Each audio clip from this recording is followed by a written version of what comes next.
সুইসাইডটা করে নে, তাহলে তো সব প্রবলেম সলভ হয়ে যায়। এতদিনে ভালো একটা ডিসিশন নিয়েছিস।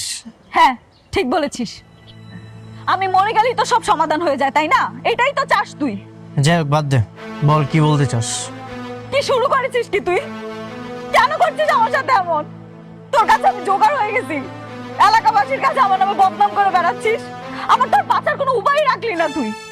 আচ্ছা তোর কখনো মনে হয়নি যে আমার কেমন লাগতে পারে, আমি কতটা কষ্ট পাই সেটা কোনোদিন ভেবে দেখেছিস? এর জন্য তো তুই দেয়, বলে দিলেই তো হয় তোর এই পেটের বাচ্চার বাবাকে, তাহলে তো এত দূর আসতো না। আমি সত্যি জানি না, বিশ্বাস কর দীপ, আমি না সত্যি জানি না এ বাচ্চার বাবা কে। আচ্ছা তুই তো আমার সাথে ছোটবেলা থেকে একসাথে চলেছিস, মিশেছিস, আমরা একসাথে বড় হয়েছি।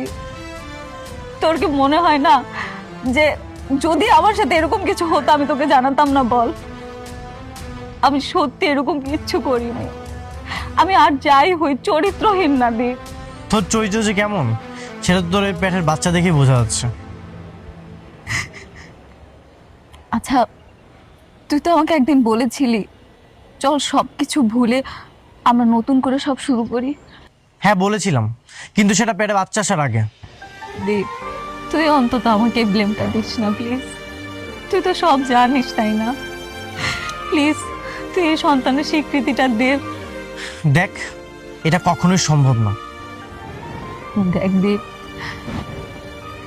তুই আর আমি তো ছোটবেলা থেকে একসাথে বড় হয়েছি, আমার সব দুঃখ কষ্টে তুই আমার পাশে ছিলি।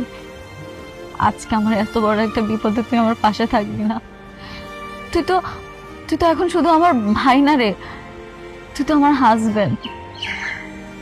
দেখ আমার এত বড় একটা বিপদ, এলাকাবাসী আমাকে এইভাবে কথা শোনাচ্ছে, এইভাবে ব্লেম দিচ্ছে, একমাত্র তুই পারিস আমাকে সব কিছু থেকে উদ্ধার করতে। আমি না তোকে রিকোয়েস্ট করতাম না রে, এই সন্তানটার দিকে তাকিয়ে আমি তোকে রিকোয়েস্ট করছি, প্লিজ দীপ, এলাকাবাসীর সবাইকে বলে দে এই সন্তানের বাবা তুই। তোকে আমি আবারও বলতেছি, এটা কখনোই সম্ভব না। যেটা আমার না সেটা আমি কখনোই মেনে নিতে পারবো না। তুই একটা কাজ কর, তোকে একটা ভালো আইডিয়া দিচ্ছি, তুই ফেসবুকে স্ট্যাটাস দে বাচ্চার বাবাকে।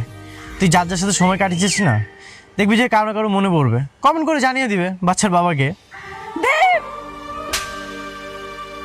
আমি আর যাই হই চরিত্রহীন না, তোকে বলেছি।